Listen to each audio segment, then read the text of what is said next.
আমি স্বামী খটখটানন্দ। আমি জানতে পেরেছি তোর মনে সুখ নেই, তাই তো সেই সুদূর হিমালয় থেকে ছুটে এলাম। ও, আপনি কি করে জানলেন সাধু বাবা? ওরে পাগল ছেলের কথা শোনো। সন্তানের মনের কথা যদি জানতেই না পারি, তাহলে কিসের তপস্যা আর কিসের ধ্যান? কি জেনেছেন সাধু বাবা? 3 দিন ধরে মনে কোনো সুখ খুঁজে পাচ্ছি না। নানান রকম চিন্তায় জর্জরিত হয়ে রয়েছি।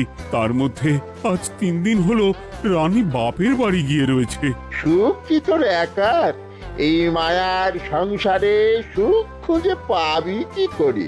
তোর যে তপস্যার সময় হয়েছে বাবা। শোন, এই পাথরটা ধর। আমি যোগ বলে এই মন্ত্রপুত পাথর পেয়েছি। কাল পূর্ব দিকের নদীর পারে এই মন্ত্রপুত পাথর স্থাপন করবি। আমি চাই তুই নিজে এই পাথরের আরাধনা করিস। তাই ওইখানে এক কুটির বানিয়ে তুই একা থাকবি। একা? আর রানী? সংসারে দুঃখ ছাড়া আর কিছুই নেই। তোর আসলে সুখ লুকিয়ে আছে ওই মন্ত্রপুত পাথরে।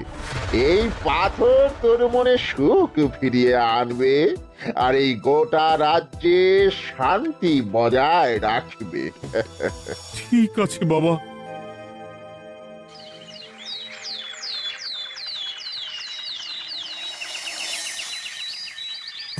জয় বাবা খটখটানন্দের জয়। কি তার জ্যোতি, কি তার ব্যক্তিত্ব, আহ কি তার কণ্ঠস্বর! এই মন্ত্রপুত পাথর আমার এবং এই রাজ্যের সকলে সুখ শান্তি ফিরিয়ে আনবে। আজ থেকে আমি সাধু বাবার পরামর্শ মতন এখানেই থাকবো। তোমাদের যার যা যা বক্তব্য আমাকে এখানে এসেই বলবে। কোনো চিন্তা করবেন না মহারাজ, আমি সব সামলে নেব। আপনি নিষ্ঠা সহকারে সাধু বাবার আদেশ পালন করুন। মহারাজ, যার নামেই খট তার কথাই ভরসা করা কি ঠিক হবে? একটা সামান্য পাথর কি করে সুখ ফিরিয়ে আনবে মহারাজ? বিষয়টা কি খটখটানন্দের মতন খটকার নয়? এটা মোটেই সামান্য পাথর নয় গোপাল, এটা মন্ত্রপুত পাথর। আর এসব হচ্ছে বিশ্বাসের ব্যাপার। শুধু তোমার মতন ভাঁড় দিয়ে কি আর রাজ্য চলে? রাজ্য চালাতে গেলে ভক্তি, শ্রদ্ধা, আশীর্বাদও দরকার হয়। কি শাস্ত্রে বলে বিশ্বাসে মিলায় বস্তু তর্কে বহুদূর। কিন্তু মহারাজ, রাজ্যটাও তো চালাতে হবে। আপনি এখানে থাকলে এই রাজ্যের কি হবে মহারাজ? একবার ভেবে দেখুন, সাধু বাবা আসল না হয়ে নকলও তো হতে পারে। দেখো গোপাল, তোমার যদি মনে বিশ্বাস না থাকে তাহলে আমি বলবো তুমি আর এখানে এসো না। তবে সাধু বাবার নামে কোনো বাজে মন্তব্য আমি শুনবো না। আমি চাই না আমার এই অবিশ্বাসের কারণে আমার রাজ্যের কোনো ক্ষতি হোক। আর আমি এই রাজ্যের মন্ত্রী, আমি থাকতে তোমাকে রাজ্য নিয়ে বেশি ভাবতে হবে না। তুমি এখন যাও তো গোপাল, যাও। মহারাজকে আর বিরক্ত করো না। পাল না থাকলে এ রাজ্যের কিছুই এসে যাবে না। আমরা থাকতে নাকি ভাঁড় চালাবে রাজ্য? আচ্ছা, ঠিক আছে, দেখা যাক। তাহলে আসি মহারাজ। হ্যাঁ হ্যাঁ, এসো এসো।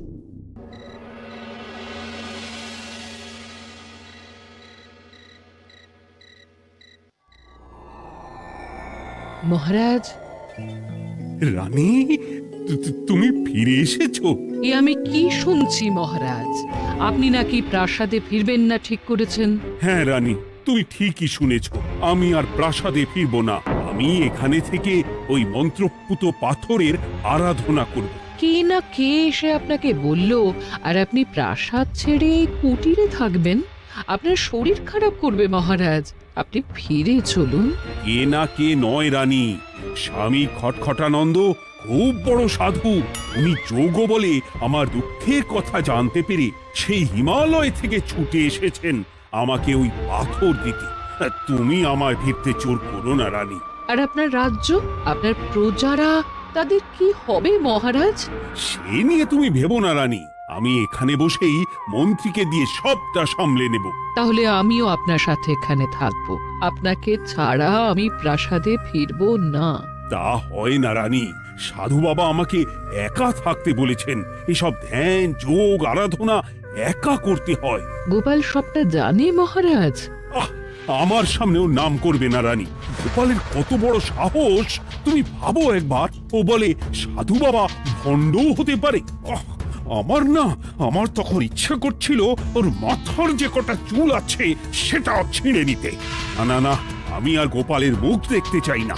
আপনি উত্তেজিত হবেন না মহারাজ, আপনি বিশ্রাম করুন, আমি আবার কাল আসবো।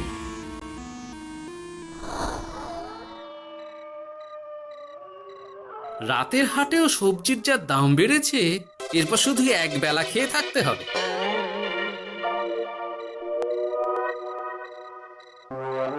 কি হে ভোলা, বাড়ি না গিয়ে এখানে বসে আছো কেন? দুঃখের কথা কি আর বলবো তোমায় গোপাল দাদা। বলোই না, শুনে দেখি। সামনে বর্ষা আসছে, বাড়ির ছাদটাও মেরামত না করলেই নয়। কিন্তু আমার কাছে তো এখন এত টাকা নেই, তাই ওই গিন্নির সাথে পরামর্শ করে গেলাম মহারাজের কাছে সাহায্য চাইতে। থামলে কেন, পুরোটা বলো। কি আর বলবো গোপাল দাদা, মহারাজের উত্তর শুনে আমি তো অবাক। সবই তো বুঝলাম ভোলা, কিন্তু আমার যে কিছুই করার নেই। সাধু বাবা বলেছেন আজ থেকেই রাজ্যের সব সুখ দুঃখের দায়িত্ব ওই মন্ত্রপুত পাথরে। তুমি চিন্তা করো না, এক কাজ করো, তোমার সমস্যার কথা গিয়ে ওই মন্ত্রপুত পাথরের কাছে জানাও। আর তোমরাও আজ থেকে তোমাদের যা চাওয়া পাওয়া আছে সব গিয়ে ওই পাথরকে জানাবে। যা করার পাথরই করবেন। একবার যদি ওই সাধুকে হাতের কাছে পাই না, তাহলে ওই পাথর দিয়েই বেটার মাথা ফাটাবো। কিছু বললে গোপাল দাদা? না, কিছু বলিনি। যাও, তুমি বাড়ি যাও, চিন্তা করো না, দেখি কি করা যায়।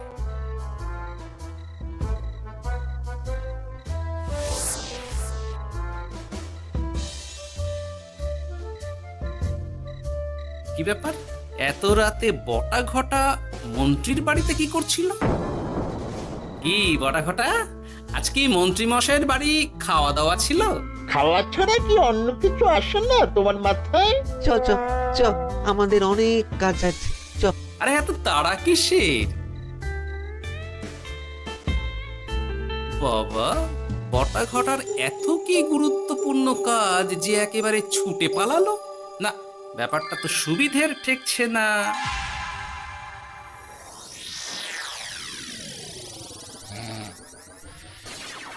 রাজা কৃষ্ণচন্দ্র, ওঠ বাবা, আমি এসেছি।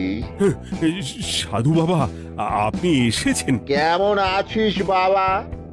ভালো আছি বাবা, তবে মনে এখনো পুরোপুরি সুখ খুঁজে পাইনি। সুখ কি তোর একার? কি করে সুখ পাবি বাবা? এখনো তো তুই তোর সব আসক্তি থেকে মুক্ত হতে পারিসনি। আর কি কি করতে হবে আমায় বলে দিন বাবা। একটা কাজ বলবো, করতে পারবি? বলুন বাবা, আপনি যা বলবেন আমি তাই করব।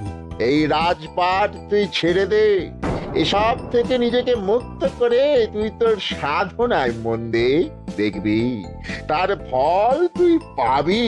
কিন্তু তাহলে রাজ্যের কি হবে? কে দেখবে সাধু বাবা? কেন, তোর মন্ত্রী? ওর থেকে ভালো লোক তুই আর পাবি না। ওই হচ্ছে তোর আসল শুভাকাঙ্ক্ষী, আমি যোগ বলে জানতে পেরেছি। আচ্ছা, তাই হবে। আর ওই গোপালটাকে যদি পারেন একটু সায়স্তা করবেন বাবা। ওই তুচ্ছ গোপালকে নিয়ে তুই চিন্তিত হোস না, ওরে বুড়ি মন্ত্রী মশাই ফাটাবে। তুই যা উমো।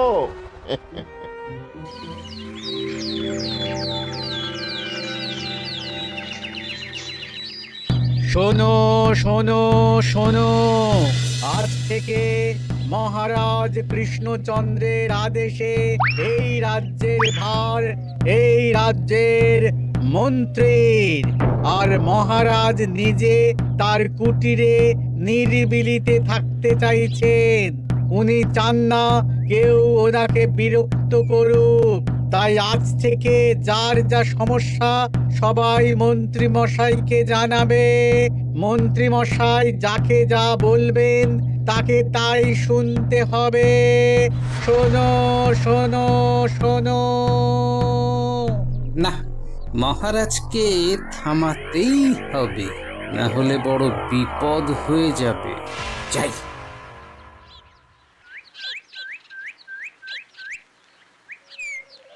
মহারাজ, এই ভুল আপনি করবেন না। মন্ত্রীর হাতে রাজ্যের ভার দিলে রাজ্যের সর্বনাশ হবে মহারাজ। দেখো গোপাল, আমি যেটা করেছি সেটা ঠিক বুঝেই করেছি। আমার সিদ্ধান্ত আর বদলাবে না, আর এই বিষয় নিয়ে আমি তোমার সাথে কথাই বলতে চাই না। মহারাজ, গ্রামবাসীরা আপনার এই সিদ্ধান্ত খুশি মনে মেনে নেয়নি। সবার কথা একবার ভেবে তারপর সিদ্ধান্ত নিন মহারাজ। একজন বাইরের লোকের কথায় কোনো সিদ্ধান্ত নেবেন না দয়া করে।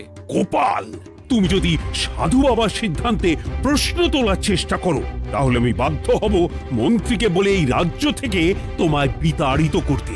একজন সেই হিমালয় থেকে আমাদের উপকার করতে এলো, আর তুমি তার বিরুদ্ধেই কথা বলছো। ছি ছি গোপাল, ছি। মজা, কি মজা!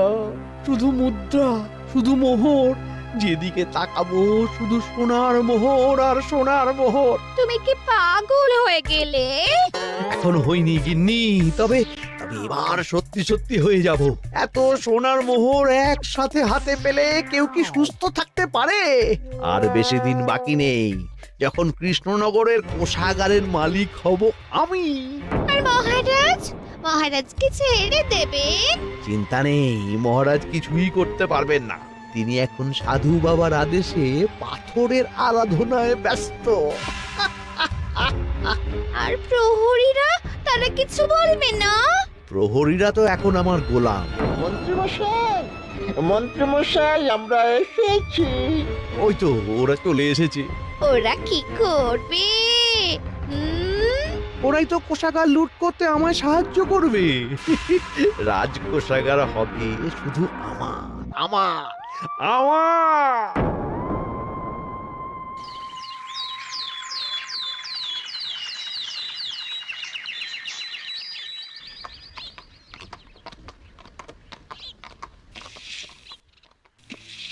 গোপাল, রানীমা, আপনি আমায় ডেকে পাঠালেই তো পারতেন। রাজ্যটার যে কি হবে গোপাল? মহারাজের উদাসীনতায় মন্ত্রী তো সব লুটে পুটে একাকার করে ছাড়বে। তুমি কিছু একটা করো গোপাল। সে তো আমিও বুঝতে পারছি রানীমা, কিন্তু হাজার চেষ্টা করে ও মহারাজকে বোঝাতে পারছি না। মহারাজ সাধু বাবার পাল্লায় পড়ে আর কিছুই বুঝতে চাইছেন না। এই রাজ্য আর মহারাজকে একমাত্র রক্ষা করতে পারবে তুমি গোপাল। কিছু একটা করো। কি হয়েছে? তোমরা হট্টগোল করছো কেন? তুমি এর একটা বিহিত করো গোপাল দাদা, আমরা তো আর থাকতে পারছি না। তুমি এর এক বিহিত করো গোপাল। আচ্ছা, কি হয়েছে বলবে তো? মন্ত্রী মশাই সবার কাছ থেকে অগ্রিম কর চেয়েছে। সে প্রহরী পাঠিয়ে সবার বাড়ি বাড়ি বলে এসেছে দুদিনের মধ্যে অগ্রিম কর না দিলে সবাইকে ধরে কারাগারে ভরে দেবে। একে তো আমরা কোনো সাহায্য পাচ্ছি না, তার উপর আবার এই জুলুম কি করে মেনে নেব বলো তো গোপাল দাদা? আমাদের বাঁচাও গোপাল দাদা, আমাদের বাঁচাও, না হলে এই মন্ত্রীর জুলুমে আমরা সবাই মারা যাব। হ্যাঁ গোপাল, তুমি পারবে। কিছু একটা করো গোপাল, এই রাজ্যটাকে বাঁচাও। না, আর নয়, এবার এর একটা বিহিত করতেই হবে। শোনো, তোমরা সব নিজের নিজের বাড়ি যাও, আমি দেখছি কি করা যায়। মন্ত্রী দুদিনের মধ্যে কর চাইছে কেন? ওর আসল উদ্দেশ্য কি? না, বিষয়টার খোঁজ নিতে হচ্ছে। পুটি, এই পুটি। গোপাল দাদু, তুমি? শোন, একটা কাজ আছে বুঝলি, বটা ঘটার উপর নজর রাখতে হবে। পারবি তো? হ্যাঁ হ্যাঁ দাদু, এটা আর কি এমন কাজ? এই তোর হাতে ওটা কি রে? ও এটা, এটা পুতুল, বাবা এনে দিয়েছে। পাথরটা খুব চেনা চেনা লাগছে, কোথায় যেন দেখেছি। কোথায়? রে, সাধু বাবার দেওয়া পাথর। আর এটা একই পাথর মনে হচ্ছে। এই তোর বাবা এটা কোথায় পেয়েছে রে? তা তো জানি না, তবে শুনেছি পাশের গ্রামে। বাহ, পাথরগুলো দেখতে তো খুব সুন্দর। এসব পাথর তোমার? আজ্ঞে হ্যাঁ, আমি এই পাথরের মূর্তি বানাই। এই পাথর কি তুমি বিক্রি করো? না না, শুধু পাথর তো বিক্রি করি না। এটা কি? ও ওটা ওটা আমি আমার সব পাথরের একটা চিহ্ন দিয়ে রাখি। এতে বোঝা যায় যে এই পাথরের মূর্তি আমার তৈরি। বাহ, চমৎকার কাজ করেছো। তোমাকে যে কি বলে ধন্যবাদ দেব তুমি জানো না। কৃষ্ণনগরের কত বড় উপকার তুমি করলে। গোপাল দাদু, ও গোপাল দাদু, গোপাল দাদু, গোপাল দাদু। কি ব্যাপার এত সকাল সকাল? ভালো খবর এনেছিস মনে হচ্ছে। শুধু ভালো নয় দাদু, একেবারে গরম খবর। দাদু, রহস্য আমরা ফাঁস করে ফেলেছি দাদু। বলিস কি রে? শুনি শুনি। কাল রাতে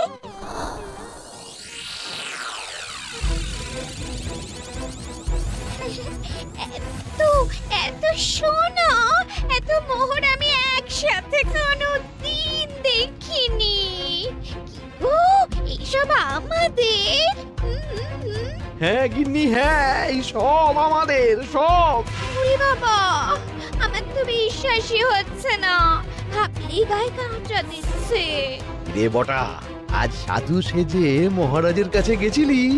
হ্যাঁ, মহারাজ তো আজ প্রায় পা ছুঁয়ে প্রণাম করতে যাচ্ছিলেন, কোনো মতে ঠেকিয়েছি।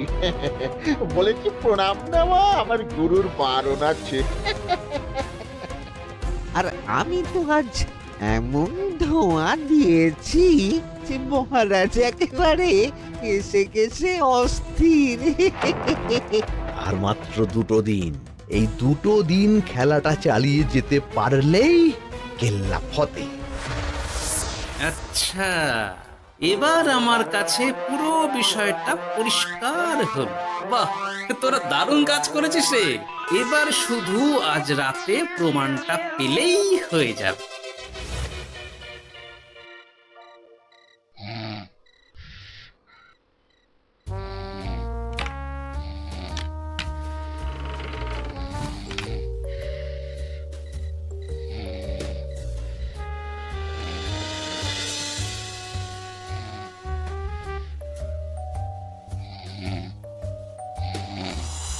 এই তো একে একে 2 মিলে যাচ্ছে। বাবা বাবা বাবা, এবার খেলা জমবে।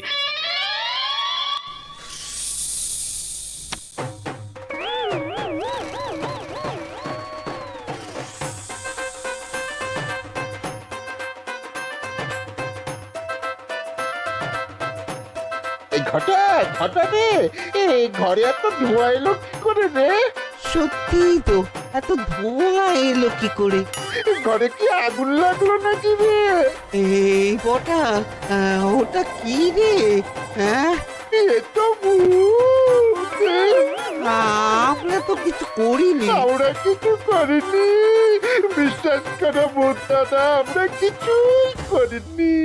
তোরা আমাদের পূর্বপুরুষের প্রস্তর খণ্ড নিয়ে এসেছিস। তোদের এত বড় সাহস, আজ আমরা তোদের ঘাড় মটকাবো। আমরা কোনো খণ্ডমণ্ড নিইনি ভূত দাদা। এই কথা, তুই কি ওনাদের কোনো খণ্ড এনেছিস? না না না না না, আমি তো অমন কিছু আনিনি। আমার মনে হয় ওই আপনাদের কোথাও একটা ভুল হচ্ছে। মহারাজকে ওই পাথর তোরা কোথা থেকে এনে দিয়েছিস? ওটাই আমাদের প্রস্তর খণ্ড, আমাদের 5 পুরুষের সম্পত্তি। ওটা তো আমরা পাশের গ্রামে এক মূর্তি কারিগরের থেকে চুরি করে এনেছি। আপনারা যান না, যান, ওই কারিগরের কাছে ওরকম অনেক পাথর আছে। আমাদের ওটাই চাই। ও বাবা, উনি আবার কে? আমাদের দাদু, 3য় পুরুষ।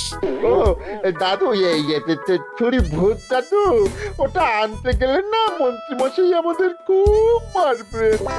খা, ওদের মুন্ডু চিবিয়ে খা। না না, ওরকম করবেন না দাদু ভূত, তাতে আমাদের খুব লাগবে।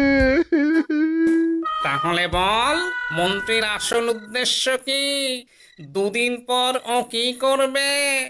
দুদিন পরে মন্ত্রীমশাই কোষাগার লুট করে রাজ্য থেকে পালাবেন। এবার এবার আমাদের ছেড়ে দিন দাদু ভূত। তোদের ছাড়তে পারি একটাই শর্তে। বলুন বলুন।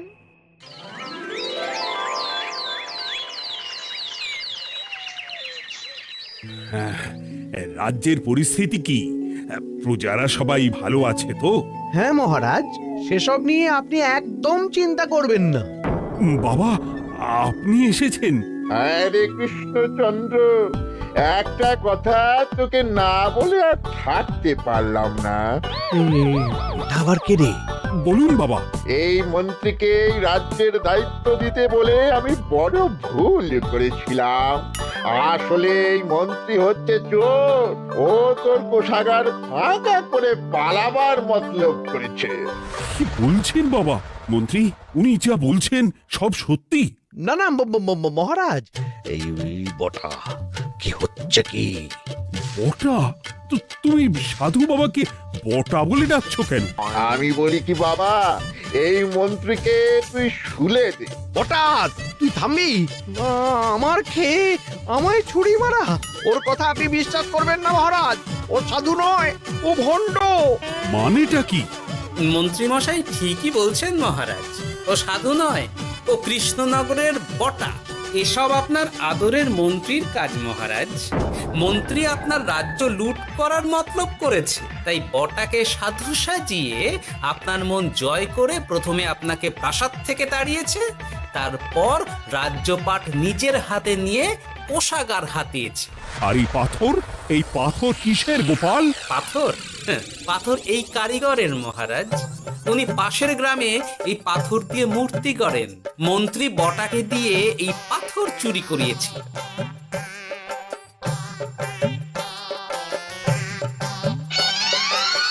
ওই পাথর আমার মহারাজ। আমি তোমায় ছাড়বো না মন্ত্রী, তোমায় আমি শুলে দেব। প্রহরী, প্রহরী!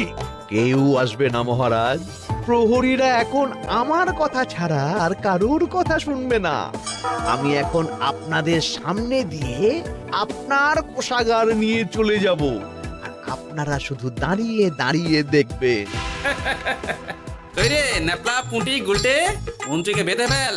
এত সোজা নয় গোপাল, দেখবে? প্রহরী, প্রহরী!